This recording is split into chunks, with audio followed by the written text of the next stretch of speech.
So, Kyle, you said that you wanted to stay local. You know, you actually went to my rival high school in the Chamonix, right? So, and Jeff, you're also local, right? I am now. I'm originally from New York, Long Island. Oof. All right, no, but I know. but Philly now. yeah. So you have been in Philly for a while now. Yeah, over a decade. Yeah. So the Philly social media scene, how, you know, it's a very tight knit community. Mm-hmm. Now, how important has it been to your development? Want me to start? I love the Philly social scene. I mean, I think we have such a great bunch of people. You see at every event. Yeah. Everybody is so helpful. I mean, you can feel it from the way that we all interact with each other, even if it's just like bouncing ideas off of each other, or, you know, if there's some sort of a cause or philanthropy that we're working with. I mean, you know, you saw with Tweet Drive. Yeah. You know, the Philly community is really tight knit, and they really all want to help each other succeed and establish Philadelphia as a thriving social media, you know, hub in this country.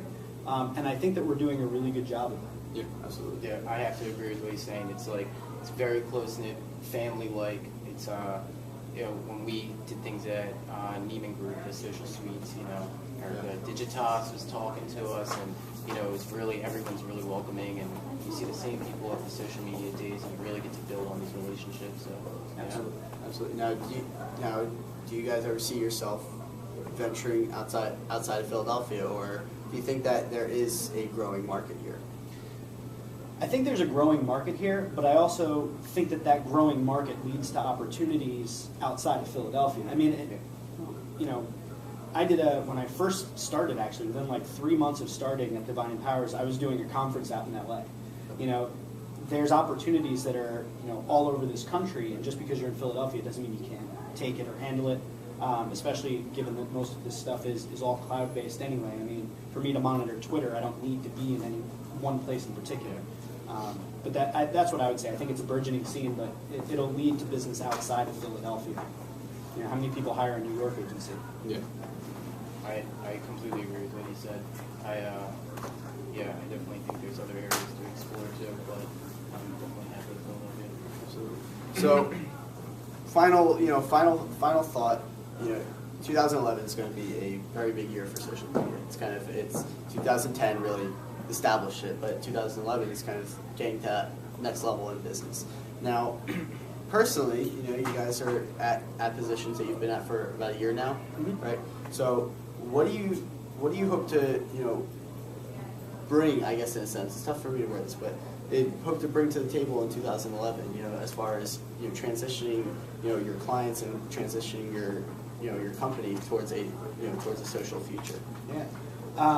I mean, I think that social's been around long enough at this point that, you know, we're not going to be all in yet. There's still so much that's, I mean, think about email. Email hasn't changed since email came out, and Facebook just changed like 6 times over the past year. So, you know, there are those out there that are not going to be comfortable with how quickly this is all changing. They're not buying it yet.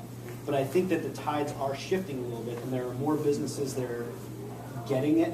And I think that what I'm trying to bring in 2011 is really making the case that this is important, and that the opportunity to directly connect with your customers, the valuable intelligence you gather from that, the customer service you can provide, the incredible marketing opportunities that, you know, these social tools have provided for businesses. I just want to, you know, really make that point really clear to businesses, and hopefully they're going to be as excited as some of the clients we have, where they're just, you know, they're dying to know the next thing.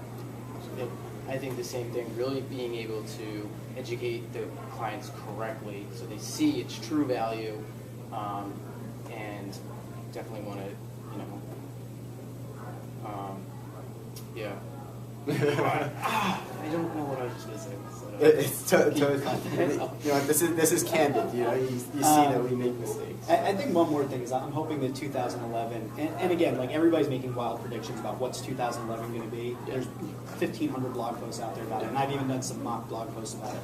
But I'm just hoping that this is the year where it stops being about like how many followers you have or how many fans you have. It's irrelevant unless they're doing something. And I hope we start to bring more substance, and it becomes more of a conversation about marketing and public relations and customer service, and all of those intersecting with a nice umbrella of social media to sort of you know, really drive all of that. Yeah, if I can put some commentary onto that, actually, in last week's PR Studcast episode, Deirdre Breckenridge and Dollar Simon were both saying the exact same thing. Awesome. So you're in good company.